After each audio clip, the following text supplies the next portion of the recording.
Dans le village de Sekandji, une tempête violente déchire le ciel. C'est dans cette atmosphère étrange que naît Naïma. Contrairement aux autres nouveau-nés, elle n'émet aucun cri. Elle ouvre simplement ses yeux dorés, comme si elle comprenait déjà le monde. Les anciens interprètent cette naissance comme un signe mystique. Naïma grandit au rythme des saisons de Sekandji. Le village est niché entre une rivière sinueuse et une forêt dense où les arbres centenaires veillent comme des géants bienveillants. Dès ses premiers mois, elle montre des signes inhabituels. Quand elle rit, ses yeux dorés captent la lumière comme des pièces d'or polies. Quand elle pleure, sa peau frémit légèrement, comme si une onde invisible la traversait point à 3 ans. Un incident marque sa mère Aïcha. Un orage éclate. Le tonnerre gronde. Naïma, effrayée, se cache sous la table. Soudain, sa peau change. Des reflets irisés, verts, bleus, dorés, dansent sur ses bras et ses jambes. Aïcha pousse un cri. Karim, viens voir. Le père accourt. La transformation dure quelques secondes, puis disparaît. Naïma sourit, comme si de rien n'était. Les parents s'inquiètent. C'est peut-être une maladie, dit Aïcha. Karim consulte la guérisseuse du village. Elle examine l'enfant. Elle est en parfaite santé. C'est autre chose.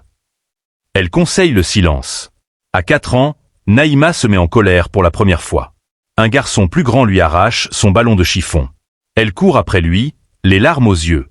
Soudain, sa peau scintille à nouveau. Le garçon trébuche sans raison, tombe dans la poussière. Il se relève, terrifié. Elle m'a poussé avec ses yeux, crie-t-il. Naïma reste immobile, surprise. Elle n'a rien touché. Un après-midi, Aïcha cherche sa fille dans le jardin. Elle la trouve face à un cobra noir. Le serpent est dressé, prêt à mordre. Aïcha hurle. Mais Naïma lève la main. Chut, dit-elle doucement. Le cobra baisse la tête, s'aplatit, puis glisse dans l'herbe. Aïcha tremble. Comment as-tu fait ça? Naïma hausse les épaules. Il n'était pas méchant, maman. Il avait juste peur. Ce soir-là, la famille se réunit. Grand-mère Fatou parle d'un vieux conte. Une enfant née sous l'orage, liée aux esprits de la forêt. C'est un don, dit-elle. Mais dangereux si on le montre. Karim impose la règle. Personne ne doit savoir. Ni les voisins, ni les enfants. Naïma apprend à cacher ses émotions. Quand elle a peur, elle respire profondément. Quand elle est en colère, elle compte jusqu'à 10. Mais parfois, seule dans sa chambre, elle laisse sa peau briller. Elle touche le mur, et des motifs de serpents apparaissent dans la lumière. À 5 ans, un autre signe. Elle cueille une fleur fanée. Sous ses doigts, les pétales se redressent, retrouvent leur couleur. Elle rit. Regarde, maman. Aïcha palette. Ne le fait plus devant les autres. Les serpents deviennent ses compagnons secrets. Un petit serpent la suit parfois jusqu'à la maison. Il se love dans son panier de jouets. Naïma le caresse. « Tu es mon ami », murmure-t-elle. Il ne mord jamais. Les parents veillent. Ils lui apprennent à mentir avec douceur. Si on te demande pourquoi tes yeux brillent, dis que c'est le soleil. Naïma obéit. Mais au fond d'elle, elle se pose des questions. Pourquoi suis-je comme ça? Est-ce que je suis normale? Un jour, elle entend sa grand-mère prier « Protège-la des regards, protège-la du mal ». Naïma comprend que son secret est lourd. Mais elle aime sa famille. Elle accepte de se cacher. Pourtant, les signes continuent. Elle prédit la pluie en sentant le vent.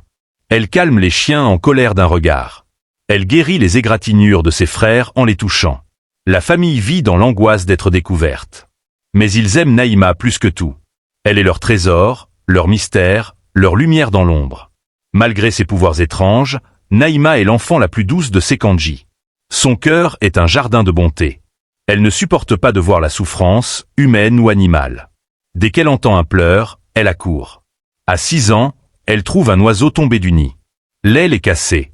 Les autres enfants veulent le jeter. Naïma le prend dans ses mains.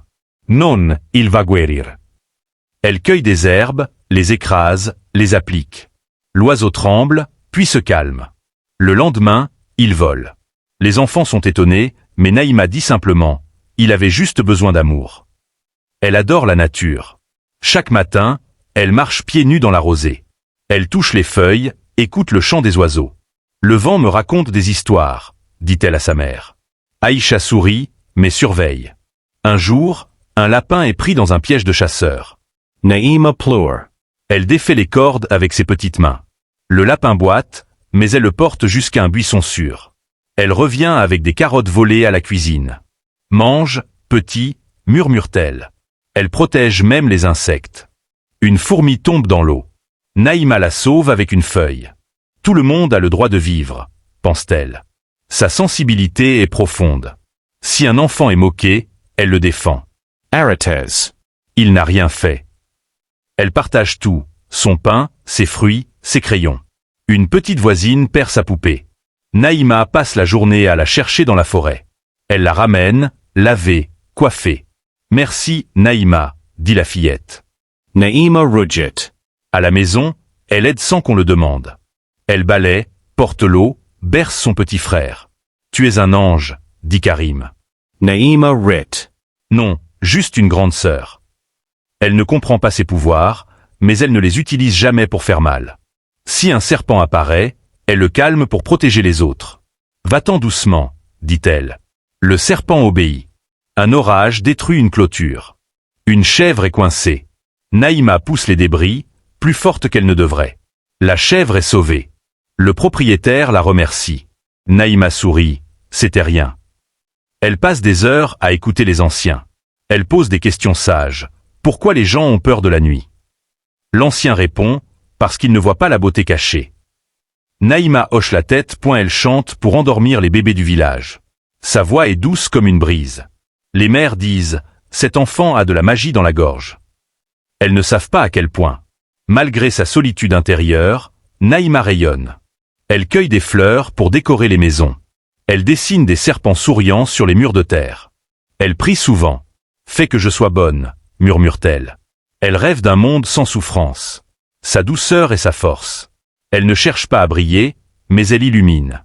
Les animaux la suivent. Les enfants l'aiment, avant les rumeurs. Naïma est un cœur pur dans un corps mystérieux. Elle ne sait pas encore que cette douceur changera tout. L'incident arrive un mardi ensoleillé. Fatou, une femme robuste, va ramasser du bois sec. Elle s'enfonce dans la forêt. Un bruissement. Elle s'approche. Elle voit Naïma, 7 ans, assise sur une souche. Un serpent vert émeraude est enroulé autour de son bras. Naïma le regarde. Le serpent baisse la tête, comme en signe de respect. Puis il glisse et disparaît. Fatou reste bouche bée. Elle rentre en courant. Le soir, elle raconte à son mari, la petite de Karim, elle commande au serpent. Le mari rit. Mais Fatou insiste. Le lendemain, au marché, elle répète l'histoire. Je l'ai vu de mes yeux. Le serpent obéissait comme un chien. Les femmes s'arrêtent. Ses yeux dorés, ce n'est pas normal. Une ajoute, ma grand-mère disait que les enfants nés sous l'orage portent un esprit. Les rumeurs enflent. Au puits, elle parle aux bêtes venimeuses. Dans les champs, elle apporte le malheur. Les enfants entendent. Naïma la sorcière, chante-t-il. Un homme affirme avoir vu 2 serpents se battre. Naïma est arrivée. D'un regard, ils se sont calmés. C'est de la magie noire, murmure-t-il. Les anciens écoutent. Sous le baobab, ils discutent. Sa naissance était un signe. Mais lequel? L'un dit, attendons. L'autre, surveillons. Naïma sent le vent tourner. Une femme croise son chemin et fait un signe de protection. Un enfant lui lance une pierre. Baten, serpengil. Naïma court chez elle. Maman, pourquoi? Aicha la serré. Ce sont des bêtises. Mais les mots blessent.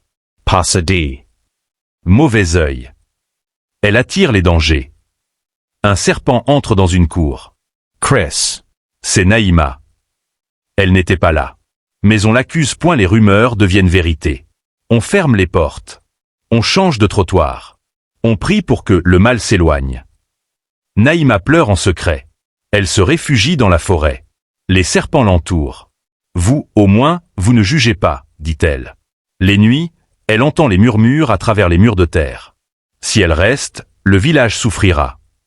La peur est contagieuse. Elle transforme l'innocence en menace. Naïma apprend la cruauté des mots. Mais elle reste douce. Le rejet commence par les enfants. Naïma arrive au terrain de jeu. On joue à chat, demande-t-elle. Silence. Puis un garçon, pas avec toi. Tu es la fille au serpent. Les autres rient. Naïma recule. Une pierre frôle sa jambe. Elle rentre en larmes. Les adultes suivent. Au marché, une femme tire son enfant. Ne t'approche pas d'elle. Un boulanger refuse de lui vendre du pain. Prends ça et va-t'en. Naïma paie, tête baissée. Dans la famille, c'est pire. Tante Awa dit à Aïcha, ne l'amène plus chez moi. Mes enfants ont peur. Casen samba pleure, m'han dit que tu es maudite. Naïma court dans sa chambre. Elle s'enferme. Elle ne sort plus que pour les corvées. Elle marche vite, évite les regards. Elle entend « Regardez-la, la sorcière ». Un incident empire tout. Un serpent mord un chien. On accuse Naïma. Elle l'a envoyé. Une foule se rassemble. Karim sort « Ma fille n'a rien fait ». Mais les pierres volent. Une touche la maison. Naïma pleure. C'est ma faute. Aïcha, non, c'est leur ignorance.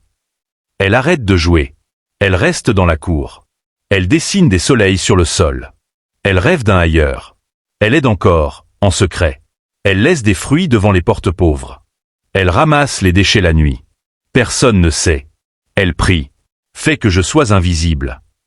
Mais elle reste visible dans leur peur. Le rejet la brise et la forge. Elle apprend la solitude. Elle grandit en silence. Quand le village s'endort, Naïma sort. La lune est son guide. Elle glisse par la fenêtre, pieds nus. Direction la forêt. Elle cherche les blessés. Un oiseau, un lapin, un singe. Elle s'agenouille. Je vais t'aider. Ses mains brillent. Les plaies se referment. Les serpents veillent. Ils forment un cercle lumineux. Cobra, vipera, python. Ils chassent les prédateurs. Une nuit, un cerf est coincé. Naïma appelle. Les serpents coupent les lianes. Le cerf s'enfuit, libre. Une autre, un aigle tombe. Elle grimpe, le soigne. Il s'envole au matin. Elle parle au serpent.